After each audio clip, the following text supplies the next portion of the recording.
પ્રાપ્ત માહિતી અનુસાર સુરતથી પોઈચા તરફ જઈ રહેલી કાર સિનોર તાલુકાના બાવળિયા ઉતરાજ રોડ પરથી પસાર થઈ રહી હતી ત્યારે કાર ચાલક અચાનક સ્ટીયરિંગ પરથી કાબુ ગુમાવી દેતા કાર રસ્તા ઉપરથી ઉતરી જઈ રોડ કિનારે આવેલા એક ઝાડ સાથે ધડાકાભેર અથડાતા અકસ્માત સર્જાયો હતો, જેમાં કારમાં સવાર 7 વ્યક્તિઓ પૈકી એક વ્યક્તિનું ઘટના સ્થળે મોત નીપજ્યું હતું, જ્યારે અન્ય 6ને ઈજાઓ પહોંચતા 108 એમ્બ્યુલન્સમાં મોટા ફોફરિયા સામૂહિક આરોગ્ય કેન્દ્ર ખાતે સારવાર માટે લઈ જવાયા હોવાનું ત્યાં હાજર લોકોએ જણાવ્યું હતું। આ અકસ્માતમાં કારને પણ મોટું નુકસાન પહોંચ્યું છે।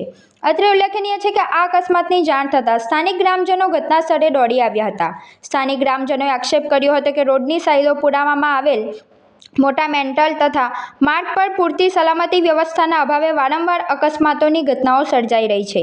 ગ્રામજનોના જણાવ્યા મુજબ રોડની સાઈડમાં રહેલા મોટા મેન્ટલના કારણે કાર ચાલકે સ્ટીયરિંગ પરથી કાબુ ગુમાવી દેતા આ અકસ્માત સર્જાયો હતો।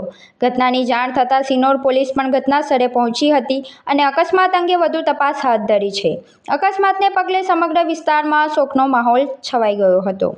અમારા ગામના પણ 2-3 જણને વાગ્યું છે। જે આ રોડ તો બનાવ્યો અમારી માટે બહુ સારી વસ્તુ છે, રોડ બનાવ્યો એ પણ એની જોડે જોડે બીજું એક કામ એવું કર્યું કે રોડની ધાર જે પૂરી છે ને એની પર મોટા મેન્ટલથી પૂરી છે, પ્લસ રોડની ધાર જે વખતે બનાવ્યો રોડ તે વખતે સાફ પણ નહીં કરી, રોડ બનાવીને ખાલી જતા રહ્યા છે પાથરી આપીને, પણ રોડ પર એટલા મેન્ટલ છે। અત્યારે પણ એક કાકાનું અવસાન થયું છે અહીંયા આગળ અને એ આ પથ્થર પર ગાડી ચડી જવાના કારણથી કાકાનું અવસાન થયું છે। ગાડી જો અંદર તમે જોઈ શકો છો કે કેટલી ડેમેજ થઈ છે। 7 જણ હતા, 7 સિરિયસ છે। અત્યારે પથ્થર એટલા મોટા છે। અમારું એવું કેવું છે કે આ પથ્થર ખહેડીને કંઈક માટી કે એવું કંઈક પૂર્યું હોત તો પણ ચાલતું, અને આજુબાજુની ધારો અવનવર કહીએ છીએ અમે તો પણ સાફ નહીં થઈ રહી।